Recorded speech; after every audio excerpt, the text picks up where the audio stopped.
And good afternoon, and welcome to a special edition of Truth to Power. I'm your host, Darwin Griffin, and we have a phenomenal show coming up for you.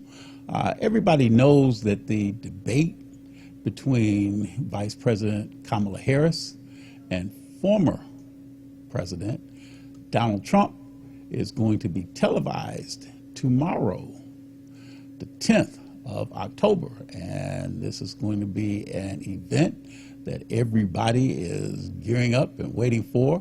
There are multiple watch parties that are going to be conducted in and around the Detroit area, where it's going to be almost like a big fanfare of people that are going to try and gather together to get a chance to go and hear Vice President Harris, as well as hear former President Trump, and how they may meet in a formal arena in front of millions of viewers to see just who is the person that's best suited to be the 47th president of these United States.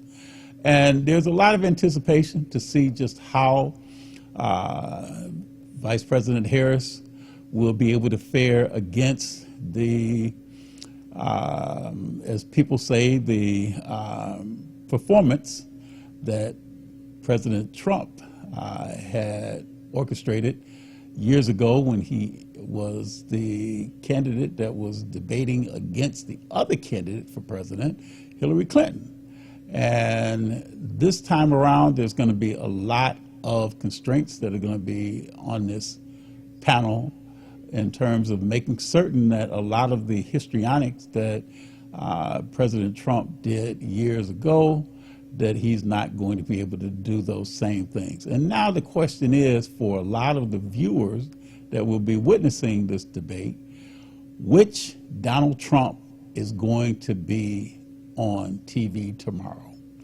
Will it be the showman, or will it be the politician?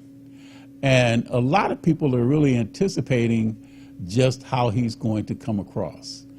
A lot of people know automatically that Vice President Harris is going to go and come across with her A game. But now it's a matter of trying to see just what President Trump is going to say and how he's going to respond to the questions that they're going to present.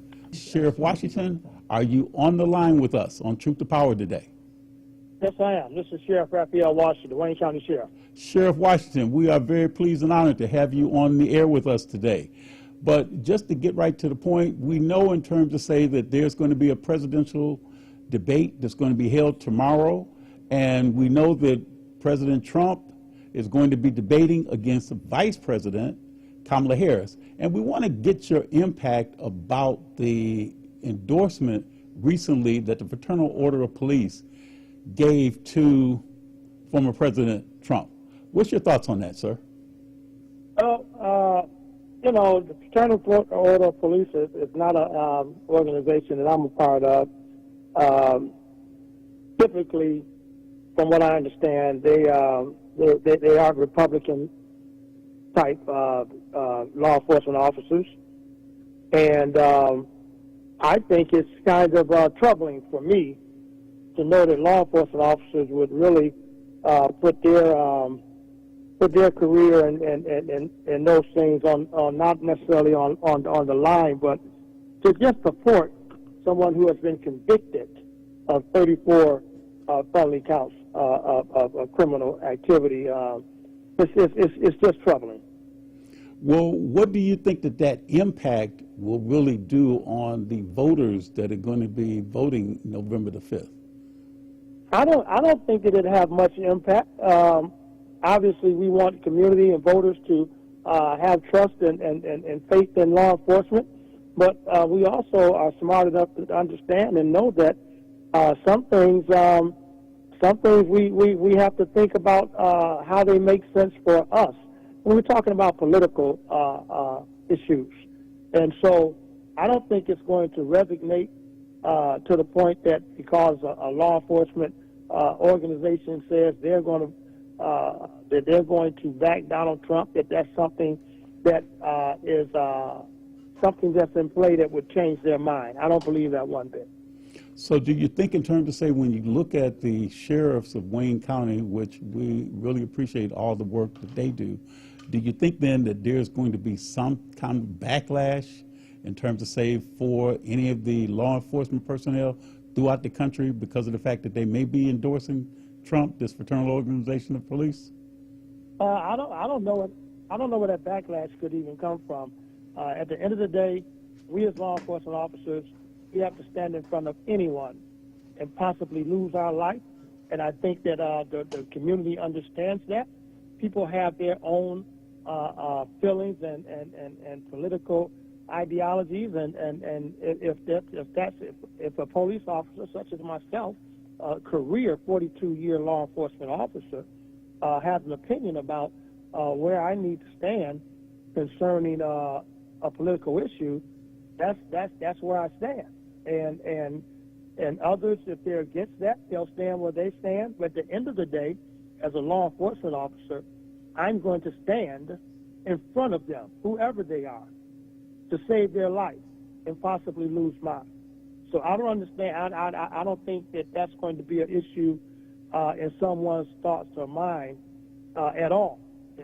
That I may differ from what they think when it relates to law enforcement endorsing or having belief in someone. Well, that's one of the things that's very commending to you and to your sheriffs, that regardless of which way that a person may feel that they want to throw their political, weight to, it doesn't matter. That person is still somebody that you really, and all of your officers are really feeling like, hey, you still are ordered to protect and serve. And that's what your charge is, regardless of whether or not, if they're on one fence or the other side of the fence when it comes to their political views and ambition. So you're definitely to be commended. That's absolutely correct. Absolutely correct. And now, just as you were saying, I did a little bit of research and was looking at some of the things that people were saying, that one of the representatives from Florida had made a comment and had said, his name is Joe Walsh, and he said, yep, and the FOP just endorsed someone who sent people to attack the police on January the 6th. That's right. And that's something that, that there's a lot of people that really don't quite understand. There was a mandate that was out to say everybody was to be protected regardless of whether or not if they stormed the Capitol, and to protect those people that were in harm's way. And I know you as a law enforcement person wanted to make sure that no harm was given to anybody, especially those individuals that were there in the Capitol building at the time. That is absolutely correct. And we had representatives from Michigan in our area that were in the building that I know personally, that was devastating to them. Of course, they're elected officials, but they're still human beings. And that all-out attack, which every time we say January 6th, I mean, it's unbelievable. Unfortunately, it almost read, right, it's almost like saying 9/11, and you just don't forget the attack on the nation's capital as we saw on that day. That was orchestrated. Make no mistake. That was orchestrated by Donald Trump himself. So what was going through the mind of Sheriff Raphael Washington when you saw on TV that occurring? What was going through your mind? I know you wanted to be there to help the law enforcement people protect the citizens and protect those people that were there in harm's way in the Capitol building. But what else was going through your mind right then? That I'm watching something that I never thought I'd see on in America, on our nation's capital, the all-out assault. That it appeared it kind of caught law enforcement by surprise. The Capitol Police and those who probably never would have thought that there'd be some kind of attack, as you saw people climbing walls and going through the Capitol defecating on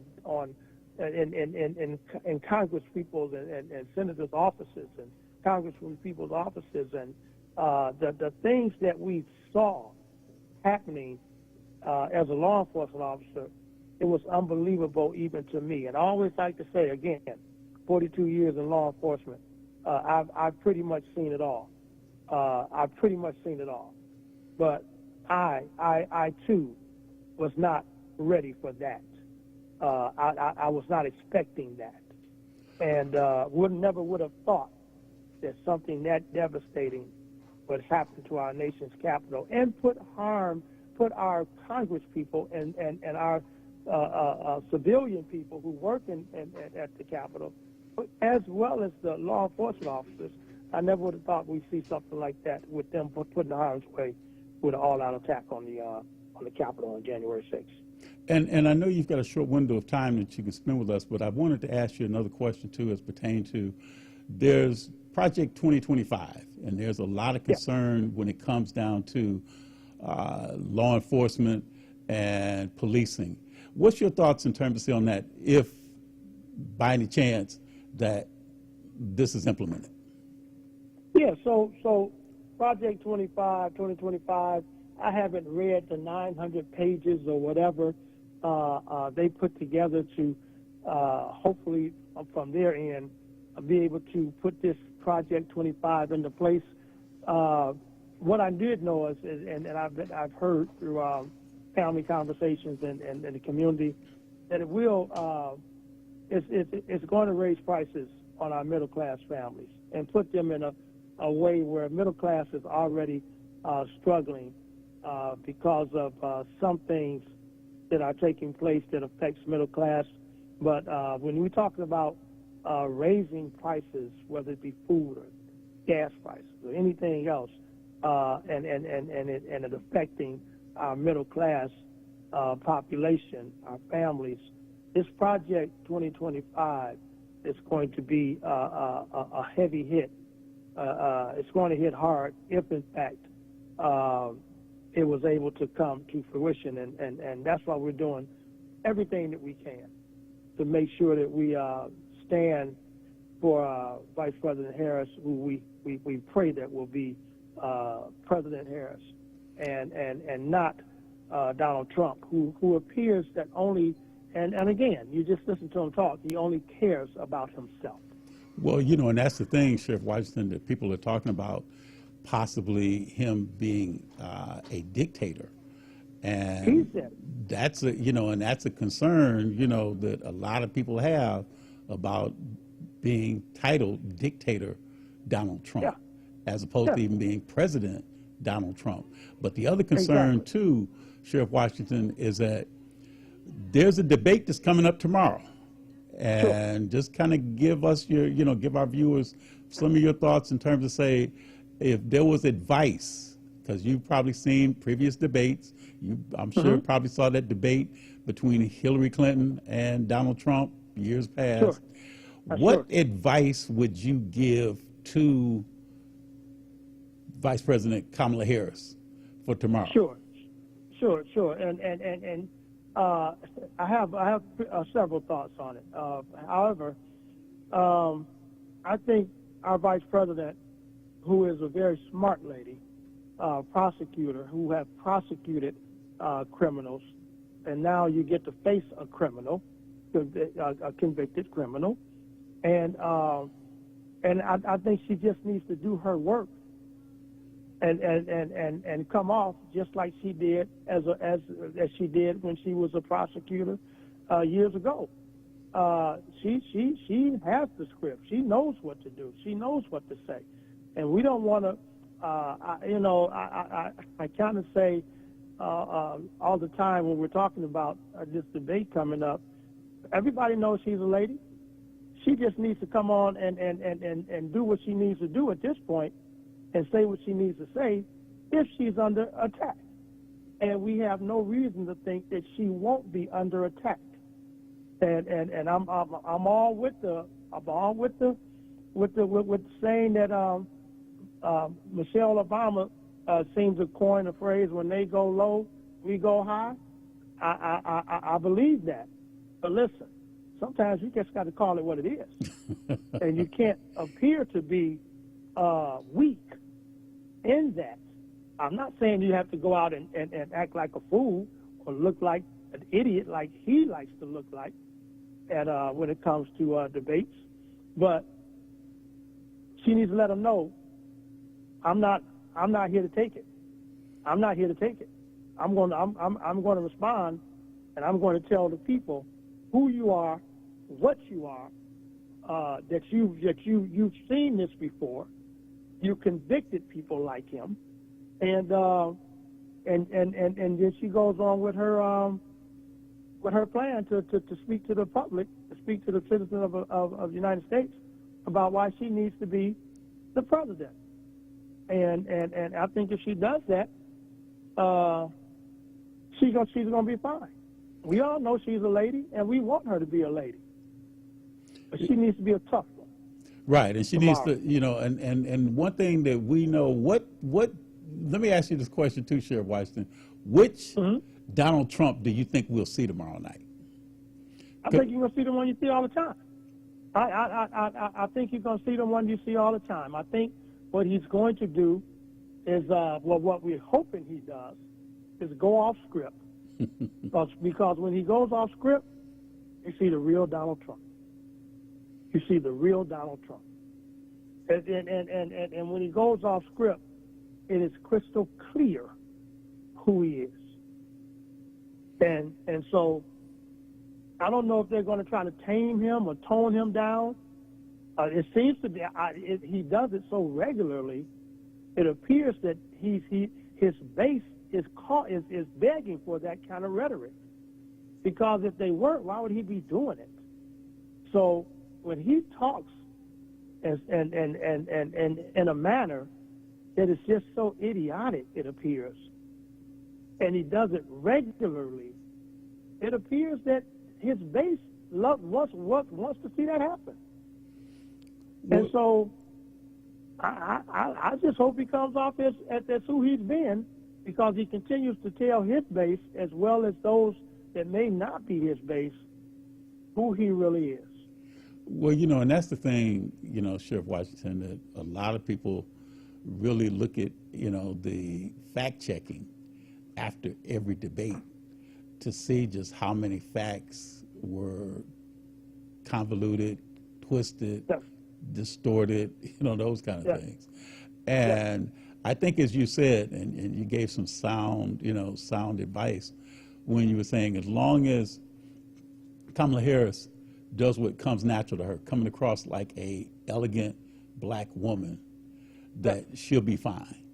And we know that, he has a tendency to try and take people off and take them out of their character. That's right. And we know that she, as you said before, she's a prosecutor. She's been in courtrooms before. She's been in debates, more or less, in the courtroom with, defense attorneys and with other people in the courtroom with her. So she knows how to stand up and how to, as you said, to stay high when they may go low, at That's you. right. She knows how to do that. But and we expect her to.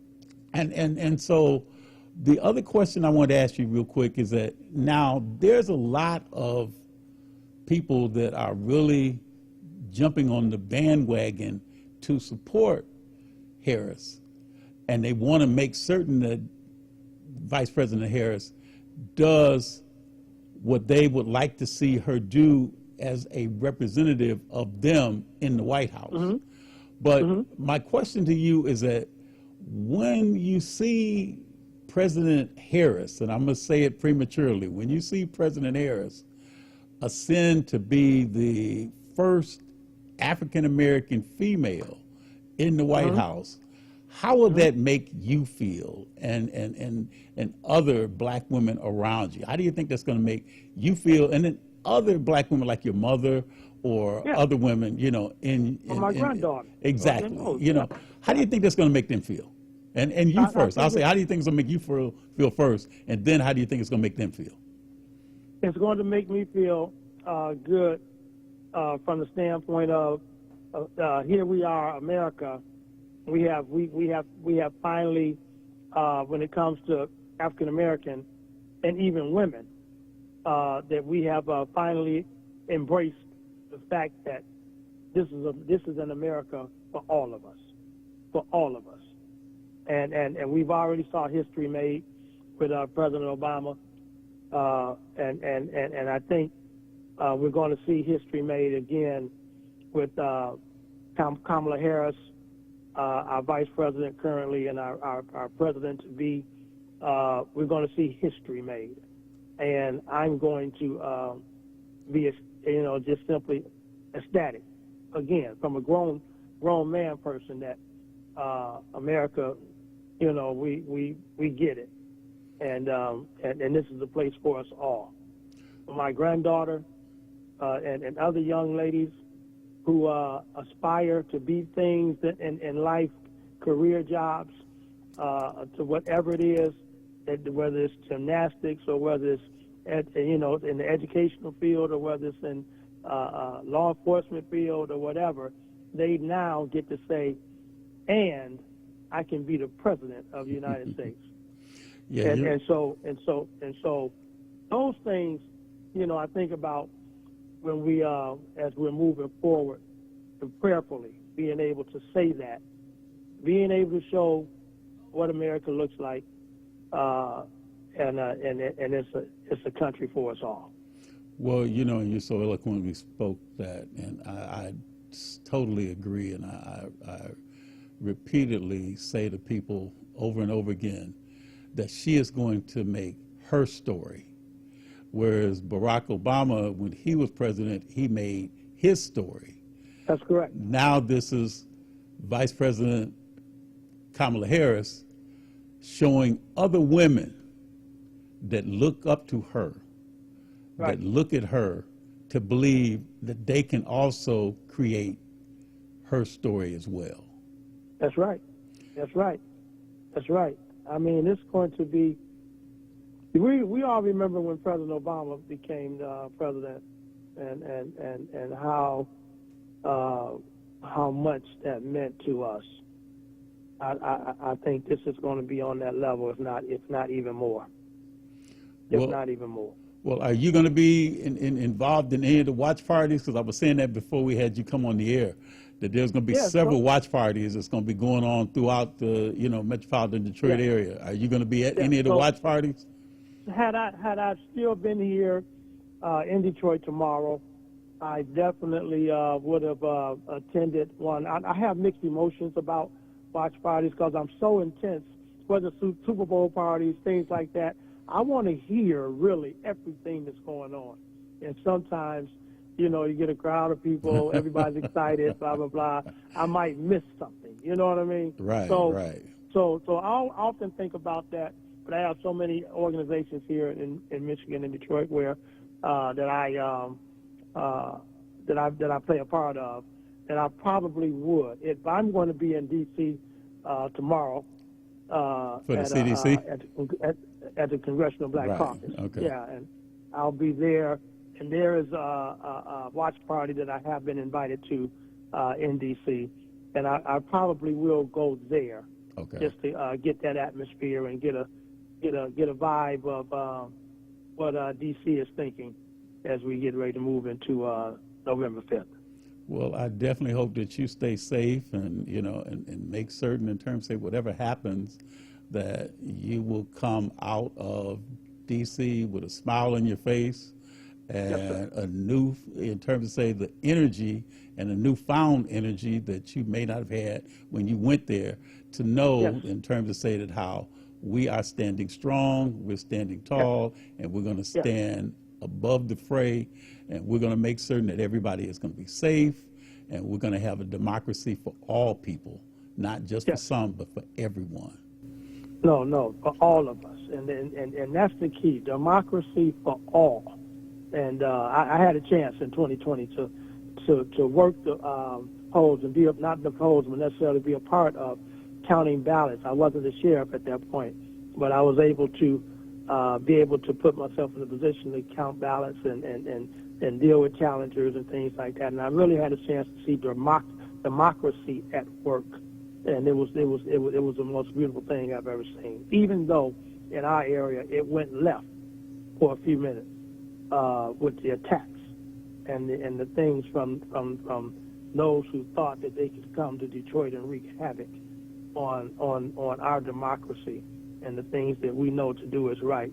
It didn't. They got a quick awakening that this was not the place, and we were able to put that message out, and knowing that we have possibly the same thing coming up. We don't hear that chatter that they're going to try to denounce or derail democracy here in our area.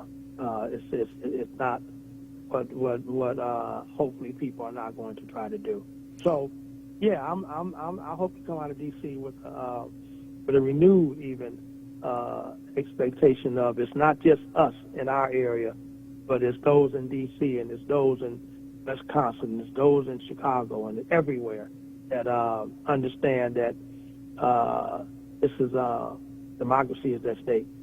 It's on the ballot, and we have to do the right thing. Well, Wayne County Sheriff Raphael Washington, we are very, very pleased to have had you on Truth to Power today, our special edition, and we pray that this is going to be a very, very, very productive and democratic election result November the 5th. So I do want to thank you again for all the work that you and all of your law enforcement sheriffs and personnel that work with you, that you continue to stay safe and continue to go and be resilient, especially when democracy may be and challenged. So again, thank you again for being the protector that you've been. Thank you for all of your law enforcement personnel and for all of the work that you do. God bless you, and we continue to pray for your safety as well. Keep us in your prayers. God bless you as well. Thank you, sir. We just want to let everybody know from the Watkins Broadcast Station that we really appreciate all the work that Wayne County Sheriff Raphael Washington and other Wayne County sheriffs are providing for all of the residents in and around the city of Detroit and surrounding communities. We definitely want everyone to remain safe, regardless of the outcome November the 5th. We pray that we don't have any discord, any disharmony, or any uprising that we saw a couple of years ago in D.C. So regardless of whatever happens, we definitely hope that everything goes safe and sound. This is a special edition we've had of Truth to Power. I'm your host, Darwin Griffin. We definitely want to thank our special guest today, Wayne County Sheriff Raphael Washington. We will see you next time